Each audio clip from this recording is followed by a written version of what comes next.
오늘은 한 상자에 담긴 비밀에 대해서 얘기를 해드릴 건데요. 실제 있었던 사건입니다. 이 상자에는 선생님과 제자 사이에 벌어졌던 끔찍했던 사건을 보여주는 증거가 고스란히 들어있었습니다. 과연 이 커다란 이삿짐용 플라스틱 상자에는 무엇이 들어있었을까요? 너무나 충격적이었던 이 상자 속 비밀. 지금부터 조금씩 열어보겠습니다. 안녕하세요. 알고 싶은 이야기 제이입니다. 실제 사건 사고와 함께 스릴러 영화 줄거리도 듣기 편하게 이야기 형식으로 전해드리는 채널입니다. 채널 시작한 지 한 달이 넘고 이제 좀 있으면 2달이 돼가는데요. 구독해주신 10,000분이 조금 넘는 구독자분들 정말 감사합니다. 그럼 오늘의 이야기 시작합니다. 2009년 충북 음성군에 있는 한 대안학교. 이 대안학교는 말 그대로 일반 학교의 대안으로서 만들어진 교육기관이라고 보시면 되는데요. 우리 대부분이 받는 공교육 제도랑 좀 다르게 조금 더 자율적인 학습 체계를 드린다든지 아니면 체험이나 인성에 중점을 두고 교육을 한다든지 이런 식으로 일반 학교와는 조금 다른 시스템을 갖고 있습니다. 그래서 일반 학교에 적응을 좀 어려워한다든가 우리나라 공교육이 추구하는 것과 다른 지향점을 갖고 있는 그런 학생들이 모이게 되는데요. 이 대안학교에서 진학 상담교사로 일하고 있던 여성 교사 조모 씨가 있었습니다. 조 씨는 학생들한테 참 다정하고 친절했다고 알려져 있었어요. 이렇게 학생들이 애정어린 편지도 손수 써서 주고 그랬을 만큼 아이들한테 참 인기가 많은 선생님이었다고 합니다. 아무래도 진학 상담교사다 보니까 학생들이랑 정말 깊게 소통하면서 진심으로 이야기를 들어주고 또 잘 이끌어줬던 모양이에요. 이 학교에 다니는 고등학교 2학년 학생 유 씨. 그 역시 이 조 선생님한테 도움을 많이 받고 의지하는 학생이었습니다. 처음에는 그냥 상담교사 선생님으로 믿고 의지하던 것이 점점 조금씩 선을 넘고 도가 지나치게 돼요. 말씀드렸다시피 이 상담교사 조 씨는 모든 학생들한테 원래 친절하고 자상한 사람이었다고 했잖아요. 근데 이 남학생 유 씨는 이걸 자신에 대한 어떤 특별한 관심과 호감으로 착각하기 시작합니다. 순수한 학창시절에 젊고 다정한 선생님을 좋아해본 경험은 누구한테나 있을 수 있잖아요. 근데 유 씨의 선생님에 대한 사랑은 삐뚤어져도 한참 삐뚤어져 갑니다. 선생님으로서 많은 아이들을 상대했던 조 씨가 이걸 몰랐을 리가 없겠죠. 자신에 대해서 다른 학생들이랑 조금 다른 감정을 유 씨가 갖고 있다는 걸 알게 된 조 씨는 명확하게 선을 긋습니다. 너하고 나는 그냥 선생과 제자 사이다. 사실 좀 흐지부지하게 정확하지 못하게 넘어갈 수도 있는데 조 씨는 초장에 이걸 딱 명확하게 한 거예요. 하지만 그럼에도 불구하고 유 씨의 집착은 이제 시작일 뿐이고 누가 어떻게 말리든 점점 심해지고 이상해져만 갑니다. 유 씨는 조 씨에게 유난히 매달리고 집착하는 학생이 되어가요. 전화도 하고 집에도 찾아가고 메일도 수차례 보내는데 답장을 안 하면 또 욕설을 하면서 협박을 하기까지 했다고 합니다. 이 유 씨는 분명 본인이 조 씨를 좋아한다라고 표현했지만 사실 일반적인 사람이라면 좋아하는 사람한테 이렇게 행동하지 않죠. 이거는 관심의 표현이라기에는 너무나 공격적이고 폭력적이잖아요. 그는 선생님을 자기 소유물로 만들고 싶어 했어요. 조 씨는 학생 유 씨의 이런 지속적인 괴롭힘 때문에 우울증과 불안 증세를 보이기도 하고 이 때문에 나중에 정신과 치료를 받기도 했다고 합니다. 유 씨의 이런 집착적인 태도를 바로잡아 보려고 조 씨가 노력해보지 않은 건 아닙니다. 인내심을 발휘해가면서 정말 많은 노력을 기울였지만 나아지는 게 없었어요. 오히려 훈계를 하고 교육을 할수록 유 씨는 더 엇나가고 심지어 2010년 말 정도부터는 학교도 안 나오기 시작했다고 합니다. 근데 저런 학생이면은 그냥 학교에 안 나오는 게 오히려 다행이지 않나 싶으시기도 할 텐데요. 유 씨는 학교에 나오는 건 중단했지만 선생님 조 씨를 괴롭히는 건 멈추지 않았습니다. 특히 메일을 정말 많이 보냈더라고요. 이 사건을 조사하면서 유 씨가 조 씨한테 보냈던 수백 통에 달하는 이메일 중에 일부만 봤는데도 거기 적힌 말들이 너무 폭력적이고 막 집착적이고 유해해서 머리가 아플 지경이었습니다. 매번 메일함 열어볼 때마다 굉장히 스트레스를 받았겠죠? 조 씨도 이제는 더 이상 참을 수가 없었어요. 결국 학교 측 관계자에게 이 일을 보고하고 유 씨의 부모님을 불러서 면담을 하게 되는데요. 이 시점에서 부모의 역할이 참 중요했을 겁니다. 어찌 보면 이 아이의 삐뚤어진 마음과 성격을 빨리 알아채고 정말 집중해서 제대로 치료를 받게 한다든가 더 이상 엇나가지 않도록 더 관심과 사랑을 준다든가 할 수 있는 첫 번째 기회였어요. 이 부모는 일단 자신들의 아들 유 씨를 굉장히 크게 꾸짖었다고 합니다. 그리고 꾸짖을 때 한심하다라는 말을 했다고 하는데 여기서 뭔가 유 씨 부모님의 좀 냉정한 태도 같은 걸 엿볼 수가 있었어요. 배상훈 프로파일러는 유 씨가 자신보다 한참 연상인 여자 선생님에 대한 집착을 하는 게 부모로부터 충분한 사랑을 받지 못해서일 수도 있다라고 분석을 하더라고요. 그렇게 유 씨는 부모에게 굉장히 크게 혼이 나고 학교도 그만두게 되는데요. 이렇게 앞뒤 안 보고 자기 기분에만 취해서 행동하는 사람들은 상황을 객관적으로 보지를 못합니다. 자기 잘못이라든가 자기 때문에 남이 피해본 거 이런 거는 못 보고 내 상황을 이렇게 만든 건 너, 즉 선생님 조 씨 때문이다. 이렇게만 생각이 뻗어나가요. 그러니까 이게 다 선생님이 내 마음을 안 받아줬고 심지어 그걸 부모님한테 다 일러 바쳐서 나를 망신줬기 때문이다 라고 생각하고 앙심을 품게 됩니다. 사랑이 집착이 되고 소유욕이 되고 또 그게 마음대로 안 되니까 원망하는 마음, 증오하는 마음으로 변질되고 있어요. 또 정신 나간 행동을 합니다. 자신과 선생님 조 씨의 주변 인물, 또 학교 관계자들한테 이메일을 싹 보내는데요. 그 내용이 조 선생님과 내가 사귀었다 라는 거였어요. 아니 아무리 학생을 지도하는 선생님의 입장이어도 이건 진짜 참을 수가 없죠. 너무나 당황스럽고 또 수치스럽고 창피하고 화도 났을 겁니다. 결국 조 씨는 경찰에 신고하겠다라고 유 씨에게 경고를 하는데요. 정상적인 사람이라면 이쯤에서 멈췄겠죠. 아니 애초에 이런 상황까지 오지도 않았겠지만요. 하지만 유 씨는 이 일로 선생님 조 씨에게 이전보다 더 큰 앙심을 품게 됩니다. 선생님을 해치기로 마음먹을 정도로요. 내가 너한테 이렇게 큰 관심과 사랑을 줬는데 네가 어떻게 나한테 감히 이런 모욕을 줄 수가 있어? 이런 마음 상태인 거예요. 유 씨는 죽일 거야 나의 사랑. 이런 글이 적힌 이메일을 보내기도 합니다. 그러면서 머리가 아프다, 조금씩 이성을 잃어가고 있는 것 같다 이런 말도 해요. 고등학생이라서 이걸 중2병이라고도 할 수 없지만 사실 중2병만큼 미숙하고 어리석긴 해요. 근데 또 중2병 치고는 너무 심각하고 위험합니다. 안쓰럽고 가엾게 봐줄 수 있는 선을 넘었어요. 2011년 2월 8일에는 유 씨가 조 씨의 집을 직접 찾아가기도 하는데요. 20cm 정도 길이의 쇠막대기를 들고 갑니다. 그리고 집 앞에 숨어서 조 씨가 언제 나오나 기다려요. 분노와 소유욕에 눈이 먼 유 씨는 조 씨가 집에서 나오는 순간 바로 그녀의 멱살을 잡고 밀면서 집 안으로 끌고 들어갑니다. 아무것도 예상하지 못하고 그냥 집에서 나오려고 문을 열었다가 얼마나 놀랐을까요? 조 씨의 집으로 침입한 유 씨는 선생님 조 씨의 목을 조르기 시작합니다. 이 전까지는 어쨌든 전화, 문자, 이메일, 폭언, 협박 정도였다면 이때는 물리력을 행사하면서 신체에 직접적인 폭력을 가한 거예요. 목을 조르던 유 씨는 심지어 성범죄까지 시도하는데요. 조 씨는 강하게 반항하며 눈물을 흘립니다. 목 놓아 우는 조 씨를 보면서 유 씨는 어쩐 일인지 다행히도 심경의 변화를 보여요. 범행을 중단하고 조 씨의 집 밖으로 그냥 나옵니다. 이게 미수에 그쳤어도 그래도 어쨌든 범행은 범행이거든요. 이때 정말로 단호하게 조치를 취했어야 합니다. 아까 학교 그만둘 때 부모가 더 현명하고 강력하게 단속을 해야 됐었는데 그때 첫 번째 기회를 놓쳤고 이번에야말로 정말 법적인 절차를 밟아서라도 이걸 바로 잡았어야 되는데 그를 막을 두 번째 기회를 이렇게 놓치고 맙니다. 이 선생님 조 씨가 어떻게 했냐면요. 그냥 봐줍니다. 선생님 조 씨와 조 씨의 부모님은 아직 어린 애인데 빨간 줄 가게 하면 안 되지 않냐. 불쌍하게 여기고 한 번만 넘어가 주자. 라고 의견을 모았다고 합니다. 이 과정에서 조 씨가 적극적으로 찬성을 한 건지 아니면 그냥 부모님의 의견에 따른 건지 정확하게 알 수는 없지만 어쨌든 이 가족들은 이렇게 결정을 해요. 이거 정말 대단한 거죠. 사실 누가 내 소중한 딸을 몇 대 이렇게 때리기만 해도 부모님들은 막 눈이 뒤집힐 텐데 성범죄 시도까지 한 놈을 그것도 이미 그 이전에 오랫동안 집착 증세를 보여왔던 이 위험한 인간을 용서한 겁니다. 이후에 유 씨의 부모는 그를 대학병원 정신과로 데려가요. 그리고 거기서 망상장애 외증이라는 진단을 받게 되는데요. 이 망상장애 외증은 상대방이 자신을 좋아하고 있다는 착각에 빠져서 미행이나 폭력 등의 이상행동을 반복하는 증세라고 합니다. 유 씨는 3개월간 정신병원에서 입원 치료를 받아요.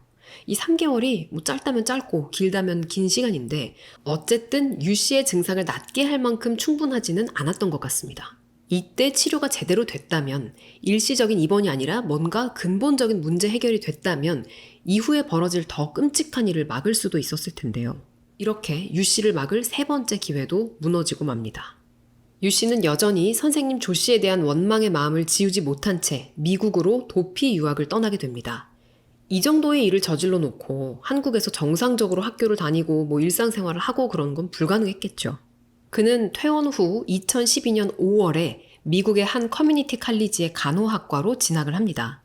이전까지 보였던 이상한 행동과 성격들로 봐서 미국에 간다고 학업을 제대로 하겠나 싶었지만 놀랍게도 우수한 성적을 거뒀다고 해요.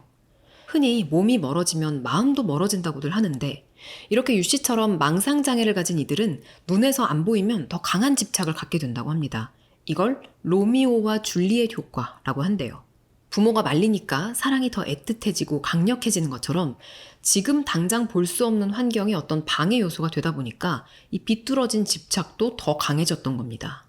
아마 선생님 조 씨와 조 씨 가족들은 그 학생이 정신과 치료도 받았고 또 미국으로 떠났다고 하니까 그나마 조금 안심을 하고 있었을 겁니다. 하지만 사실은 더 무서운 일이 기다리고 있었어요. 2013년 7월 동창회에 간 유 씨는 동창생으로부터 이 조 선생님이 결혼한다는 말을 듣게 됩니다. 이 얘기를 전해준 친구는 야 그러니까 너도 이제 그만 선생님 좀 잊어라, 집착 좀 버려라 라고 유 씨에게 얘기하는데요. 그런데 유 씨는 선생님 좀 잊고 집착 좀 버려라 이 부분은 전혀 귓등으로도 안 듣고 선생님이 결혼한다 라는 그 사실에만 완전히 꽂혀버립니다. 한동안 억눌려 왔던 집착이 완전히 빵 하고 폭발하는 트리거가 돼버려요. 그런데 사실 조 씨가 결혼한다는 이 말은 동창생이 한 거짓말이었습니다. 나쁜 뜻은 아니고 유 씨가 하도 오랫동안 선생님한테 집착을 하니까 이제 그만 포기하라는 의미에서 한 말이었어요. 이게 이토록 엄청난 역효과를 초래할 거라고는 생각하지 못했겠죠. 이때부터 유 씨는 미국에서 다니던 학교도 자퇴하고 미국 생활 자체를 아예 접고 한국으로 와서 이 선생님 조 씨를 찾는 데만 몰두하기 시작합니다. 아주 영악하게 조 씨의 주변 지인들과 심지어 가족들에게까지 접근해서 조 씨의 연락처와 사는 곳, 언제 어디서 결혼하는 건지 이런 걸 알아내려고 막 혈안이 돼 있었어요. 이 기간 동안에도 역시나 조 씨에게 계속 이메일을 보내는 걸 멈추지 않습니다. 이 이메일들 내용을 보면은 당사자가 온전한 정신으로 그냥 읽기도 힘들었겠다 싶은데요. 내가 졸업할 때까지만 결혼하지 말라고 했잖아. 이런 말부터 시작해서 감옥 가도 너를 언젠가 내 여자로 만들 거야. 너는 내 여자야. 네가 내 아기를 가져야 한다고. 이런 말들을 보냅니다. 아니 본인 졸업이랑 선생님이 언제 결혼하는 건 또 무슨 상관일까요? 정식으로 청혼이라도 하려고 했던 걸까요? 그러면 또 선생님이 받아줄 거라고 생각했을까요? 진짜 하나부터 열까지 다 그냥 혼자만의 망상으로 지금 가득 찬 상태인 거예요. 하지만 또 겉으로는 그저 간절히 선생님을 꼭 한번 만나 뵙고 싶어하는 제자인 척 여기저기 말을 걸고 수소문을 하고 다닙니다. 저는 어떤 학교에 다녔던 누구누구라고 합니다. 쌤이 최근에 많이 힘드셨나 본지 페북이랑 이메일도 폐쇄시키고 찾아뵈서 인사드리고 싶은데 도무지 연락이 되지 않아 수소문 끝에 이렇게나마 메시지 올립니다. 혹시 연락처를 아시면 꼭 어디로 쪽지 날려주실 수 있으신가요? 또 누나 부탁드릴게요. 어차피 공부해봤자 더 이상 의미도 없고 그러니까 제발 땡땡이가 어디서 결혼하는지 알려주세요. 나쁜 짓 안 할게요. 땡땡이 얼굴 한 번만 보고 싶어요. 선생님이라고도 안 하죠. 그냥 지 친구처럼 막 이름을 부릅니다. 그런데 유 씨의 SNS를 보면 이 지인들한테 보낸 메시지랑 완전 다른 말투예요.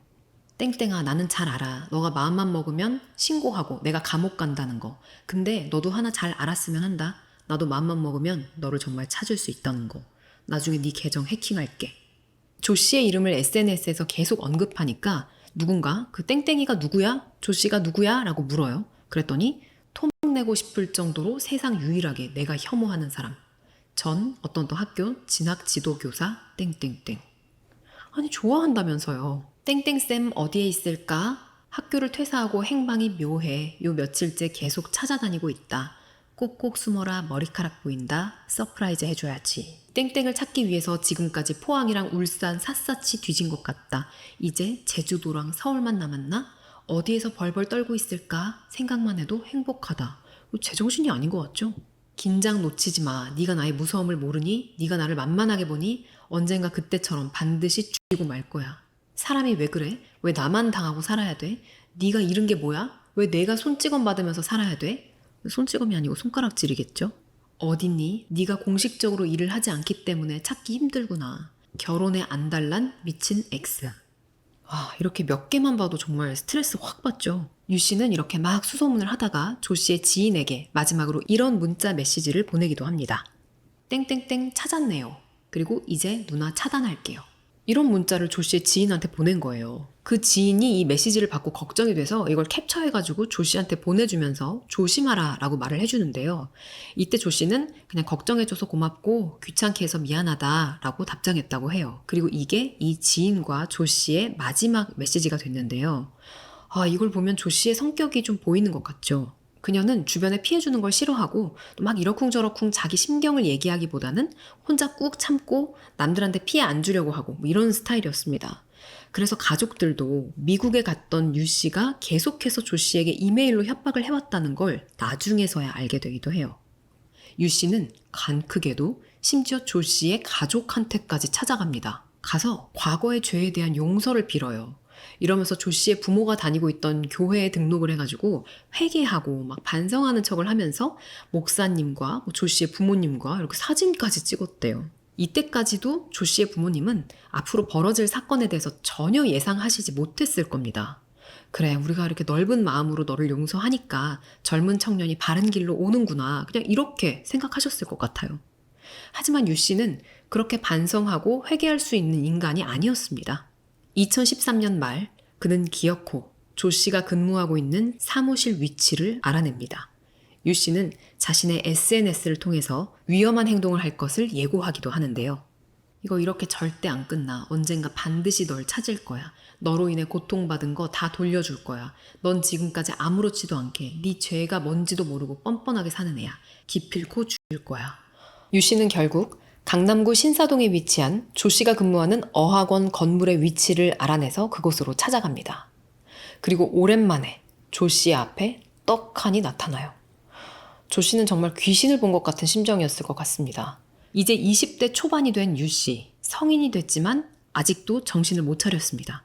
이제 30대 중반이 된 조 씨에게 유 씨는 또 사귀자고 애원을 합니다.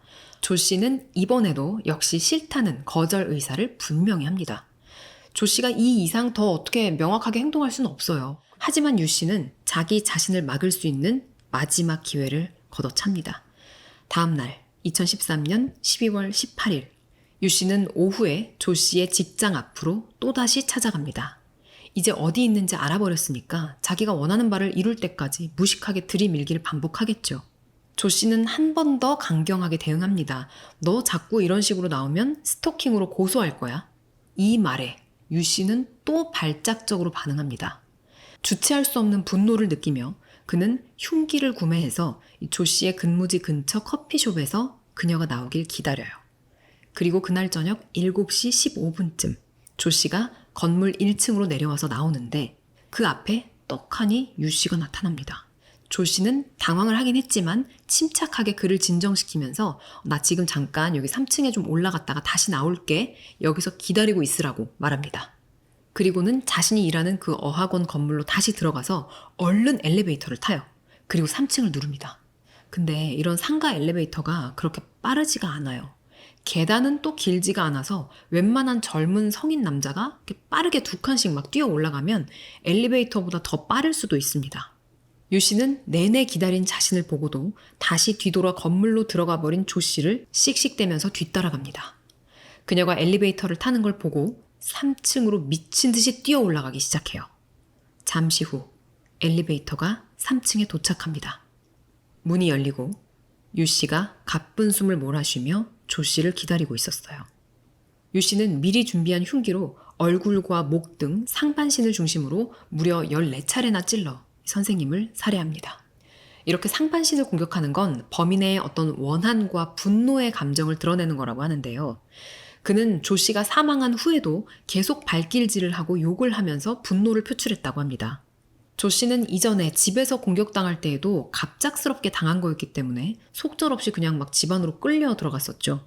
이번에도 역시나 엘리베이터 문이 열리고 갑자기 공격당했기 때문에 방어 흔조차 남기지 못하고 그렇게 세상을 떠나게 됩니다. 보통은 이런 범행을 저지르고 나면 굉장히 흥분하고 정신을 잘 차리지 못한다고 하는데 그는 침착하게 미리 준비한 이삿짐용 플라스틱 상자에 유 씨의 시신을 넣고 다시 건물 밖으로 나가서 생수랑 테이프를 사옵니다. 당시 수사에 참여했던 수사관도 이런 경우는 흔치가 않다라고 인터뷰를 했었는데요. 보통 범행 후에 빠르게 도망을 치는 게 일반적인데 그는 다시 돌아온 거예요. 와서는 생수로 상자에 묻은 피를 닦고 테이프로 상자를 꽁꽁 감습니다. 범행 현장에 혈흔의 양이 상당했었는데 상자만 닦아요. 그 시신을 담아둔 상자만. 이거는 또 딱히 범행 은닉이라고 보기에도 애매하죠. 그리고는 이 상자를 건물 2층과 3층 계단 사이에 두고 현장을 떠납니다. 그런데 건물을 나가면서 이상한 행동을 하나 더 해요. 마주친 행인한테 유 씨가 저기요, 제 얼굴에 뭐 묻었나요? 라고 묻습니다. 행인이 아니요, 안 묻었는데요? 하니까 도망치듯 그 자리를 뜹니다. 이것도 진짜 이상한 행동이죠. 보통은 목격자를 남기지 않으려고 얼굴을 가린다거나 하는데 이건 뭐 누구한테 굳이 이렇게 말을 걸어가지고 날 좀 보소 이렇게 한 거잖아요. 차라리 뭐 거울을 찾아보든가 할 텐데 아무튼 좀 이상합니다. 유 씨는 범행을 저지른 후에 조 씨의 휴대폰을 갖고 맨발로 나오는데요. 이 폰으로 평소 자기가 알고 지내던 목사한테 전화를 걸어서 범행을 자백합니다. 그리고 이 목사가 이걸 유 씨의 어머니한테 전달하고 그래서 어머니가 경찰에 신고를 하게 돼요. 급히 출동한 경찰은 현장에 도착해서 상자를 발견하고 피해자의 휴대폰이 없다는 걸 확인합니다. 그리고 조 씨의 휴대폰을 가진 사람을 찾기 시작하는데요. 유 씨는 사건 발생 후 15시간 동안 어디 멀리로 도망가지도 않고 범행 현장 근처를 계속 배회하고 있었다고 합니다. 그러다가 사건 당일 밤에 바로 검거가 돼요. 그는 붙잡힌 후에 이렇게 진술하는데요. 우리가 한 3, 4개월 동안 사귀다가 헤어졌는데 내가 다시 만나자고 하는데도 계속 거절당해서 홧김에 범행을 저질렀습니다. 아직도 망상에서 빠져나오질 못했습니다. 그는 피해자가 희생된 후에도 계속해서 모든 게 다 그녀 때문이라고 탓을 합니다. 유 씨는 흉기와 상자를 미리 준비했고 그동안 피해자를 지속적으로 찾아다녔습니다. 계획적인 살인이죠. 그리고 심신미약에 대해서는 조금 의견이 갈렸는데 재판에서 유 씨가 심신미약을 주장하거든요. 그래서 정신감정을 했는데 이 자폐의 일종인 아스퍼거 증후군으로 진단이 됐다고 합니다. 제가 얼마 전에 다뤘던 인천의 여고생이 범인이었던 그 사건에서도 가해자가 자신을 아스퍼거 증후군이다라고 우겼었는데 이번 사건은 실제 정신감정에서 이런 결과가 나왔어요. 하지만 또 정신과 전문의는 이게 정신적인 문제라기보다는 성격적 장애다라고 진단을 하기도 했는데요. 유 씨의 행동에 좀 이상한 점들이 있긴 하지만 이게 정신 이상자의 행동이라고 보기 어려운 좀 지능적이고 영악한 판단과 행동들이 있었거든요. 또 미국 대학 간호학과에서 우수한 성적을 거두면서 공부를 하기도 했고요. 범죄자들이 재판받으면서 또 많이 하는 거 그 세트 있죠. 우발적이라고 우기기, 심신미약 주장하기, 그리고 반성문 제출. 유 씨도 반성문을 제출하는데요. 여기에서도 또 그래요.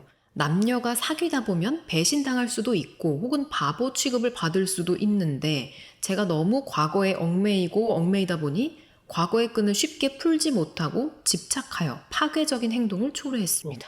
이 반성문에서는 뭔가 몇 줄만 읽어봐도 진정성이 없다는 게 느껴집니다. 아직도 남녀가 사귀다 보면 뭐 이런 말을 하고 있어요. 사귄 적 자체가 없는데. 이 사건을 쭉 보면 범죄자인 유 씨의 행동은 당연하고 유 씨 부모가 보인 행동들에도 좀 아쉬운 점이 많습니다. 사건 이후에 유 씨의 부모는 피해자 조 씨의 부모님께 제대로 된 사과를 하지 않습니다. 글쎄요, 자기들은 사과를 했다고 생각할 수도 있어요. 뭐라고 했냐면 조 씨 아버지와 관련이 있는 교회에 1억 원의 헌금을 하겠다라고 하면서 아이 아버지 직장만 건드리지 말아달라라고 문자를 보냈어요. 끝까지 진짜 이기적이죠. 또 법정 앞에서 피해자 조 씨의 아버지가 이렇게 기다리고 있었는데 이 심각한 일로 자기 아들이 남의 집 귀한 딸 목숨을 앗아간 사건이잖아요. 이런 일로 법정에 오면서 유 씨의 부모는 지인이랑 그냥 웃으면서 되게 유쾌하게 이야기를 나누고 있었다고 합니다. 그거를 피해자 아버님이 보신 거예요. 서울중앙지법 형사합의 26부는 유 씨에게 유기징역 35년을 선고합니다. 국내 사법사상 단일범죄 최장기 유기징역 기록이라고 하는데요. 간호학도로 해부학을 배운 유 씨가 범행을 계획적으로 준비해 조 씨를 잔혹하게 살해했고 살해하겠다는 내용이 담긴 이메일도 400여 차례나 보내는 등 죄질이 불량하다라고 판단했습니다. 하지만 무기징역이나 더 강한 형이 나오지 않은 것은 유 씨가 22살 젊은 나이여서 앞으로의 교화 가능성을 고려했거나 이 정신 이상 문제도 좀 반영이 된 걸로 보입니다. 그가 22살부터 감옥에 있었으니까 이제 57세면 사회로 돌아오는데요. 혹은 그 전에 나올 수 있는 가능성도 있고요. 피해자와 그 가족들은 끝없는 인내심을 가지고 용서를 베풀었지만 그걸 잔혹한 범죄로 갚은 배은망덕한 가해자 유 씨. 부디 마지막 기회인 수감 생활은 제대로 하기를 바라봅니다. 오늘의 사건은 여기까지입니다. 저는 다음 시간에 다른 이야기로 다시 찾아오겠습니다.